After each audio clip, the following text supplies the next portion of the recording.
Kaja Kallas acusa a Hungria de deslealdade depois de ter vetado o empréstimo de 90 mil milhões de euros à Ucrânia e um novo pacote de sanções à Rússia. Adiar sanções contra a Rússia é um fracasso para a Europa, diz a ministra dos Negócios Estrangeiros da Suécia à Euronews. O antigo embaixador do Reino Unido nos Estados Unidos, Peter Mandelson, foi detido devido a ligações com Epstein. Negociadores do Parlamento Europeu congelam um acordo comercial com os Estados Unidos fechado em 2025.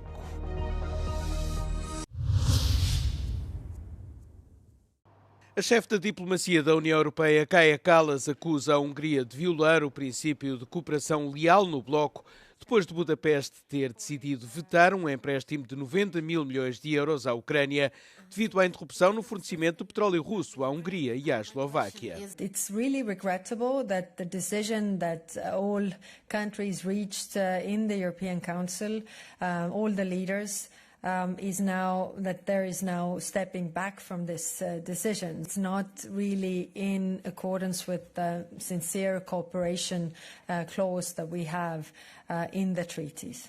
O diferente prende-se com o oleoduto Druzhba, que atravessa a Ucrânia e leva petróleo bruto russo para a Hungria e para a Eslováquia, graças a uma isenção de sanções. O oleoduto foi gravemente danificado em janeiro por um ataque com drones atribuído à Rússia. No entanto, tanto a Hungria como a Eslováquia culparam a Ucrânia pela interrupção nas entregas. A Hungria também vetou uma nova ronda de sanções à Rússia.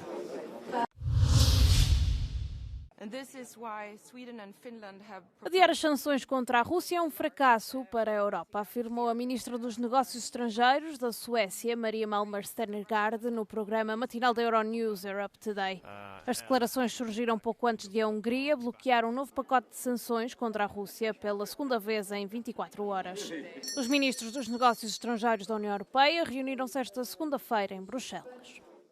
I think it's a shame how they behave.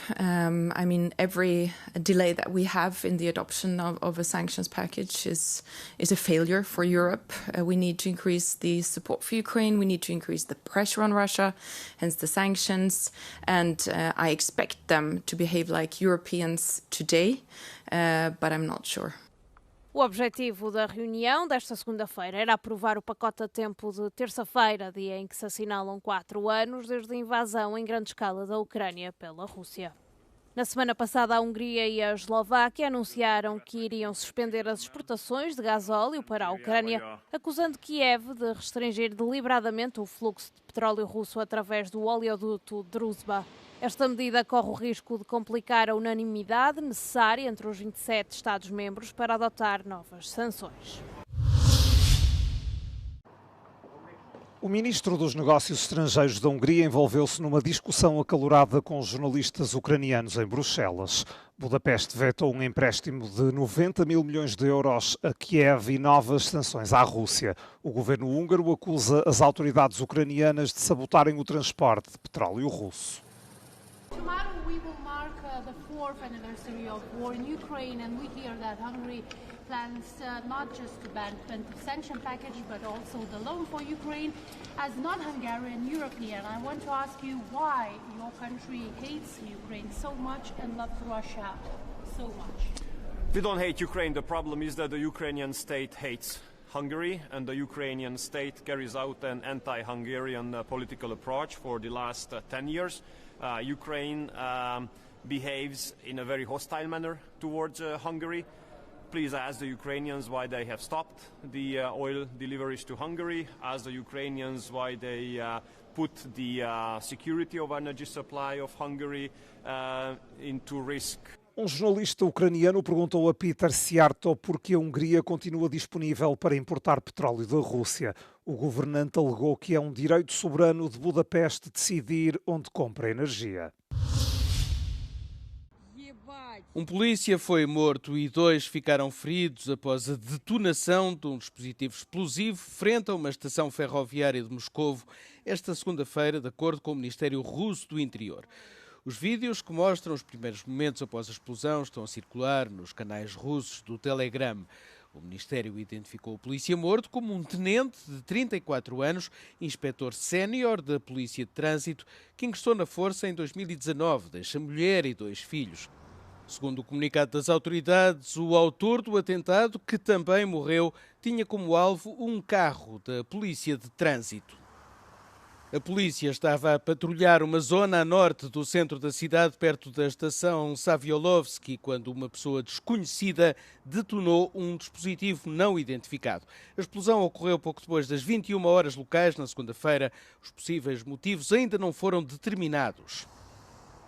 Os 2 polícias feridos foram levados para o hospital com vários ferimentos, de acordo com o comunicado do Ministério do Interior. As agências policiais estão a trabalhar juntas para investigar todas as circunstâncias.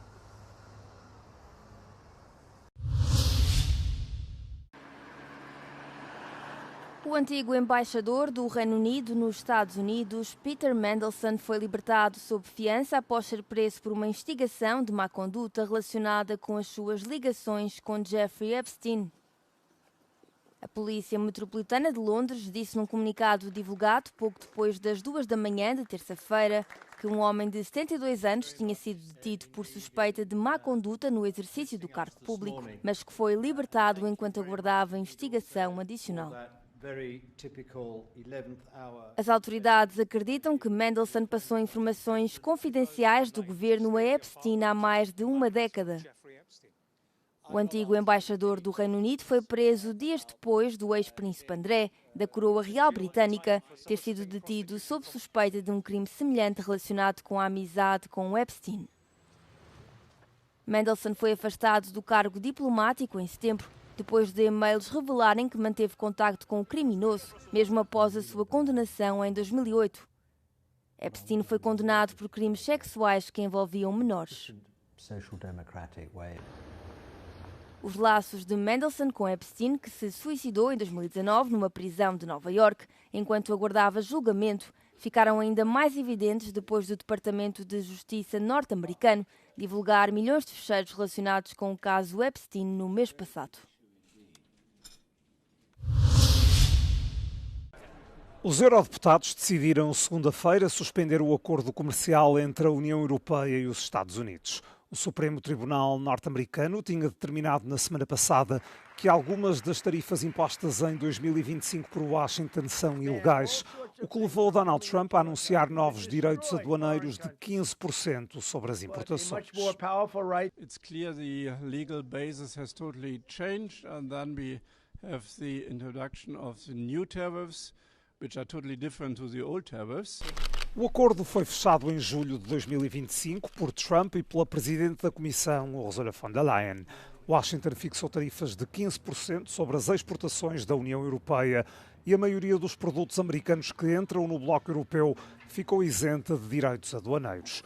Na segunda-feira, o Comissário Europeu para o Comércio esteve reunido com os homólogos do G7 por videoconferência. How our deal would be respective, how our 15% all-inclusive tariff would be put in place is of utmost importance because deal is the deal and we have to respect it. Os eurodeputados já tinham congelado o acordo uma vez, depois de Trump ter ameaçado aplicar tarifas aos países da União Europeia que recusassem a aquisição da Groenlândia pelos Estados Unidos. O trabalho parlamentar foi retomado mais tarde e estava prevista uma votação para terça-feira, agora cancelada. O rei neerlandês Willem-Alexander deu posse segunda-feira ao novo governo minoritário, liderado por Robiette, de 38 anos, o primeiro-ministro mais jovem da história dos Países Baixos. A cerimónia aconteceu no Palácio Real Huis ten Bosch, em Haia. A coligação minoritária, que levou 117 dias para ser formada, é composta por 3 partidos. O centrista e liberal D66, da IETA, o CDA, Democrata Cristão, e o Partido Popular para a Liberdade e Democracia, de centro-direita. Juntos têm apenas 66 dos 150 assentos da Câmara Baixa do Parlamento. O primeiro-ministro terá, por isso, de negociar com o restante hemiciclo cada projeto de lei que vier a ser proposto. O maior bloco da oposição, a recém-formada coligação entre o Partido Verde Esquerda e o Partido Trabalhista, já manifestou fortes objeções aos planos de IETA de cortar os custos com saúde e assistência social. Em outubro, o D66 venceu por uma pequena margem o PVV de extrema-direita numas eleições legislativas antecipadas muito equilibradas. O sufrágio foi convocado depois de o PVV se ter retirado da coligação anterior, o governo mais à direita da história recente dos Países Baixos. No bairro da Sacamil, em El Salvador, há um mural que não existe em nenhum outro lugar do mundo. Tem mais de 13 metros de altura e é feito com mais de 100 mil tampas de plástico recicladas. Foi criado por Oscar Olivares, um artista venezuelano de 28 anos que tem vindo a transformar resíduos em arte urbana. A figura no mural é uma reinterpretação da Mona Lisa, mas adaptada ao contexto salvadorenho. Uma mulher de pele escura, com cabelos encaracolados, vestida com as cores da bandeira nacional. As estampas de garrafas foram recolhidas por vizinhos e elementos da própria comunidade e utilizadas na sua cor original, sem pintura. O início do que o artista pretende que seja um museu ao ar livre no coração do bairro. Que lo más importante de esta obra no es la cantidad de tapas que logramos reutilizar, sino el impacto que esto tiene en cada espectador, en cada persona que participó, en cada persona que recolectó las tapas.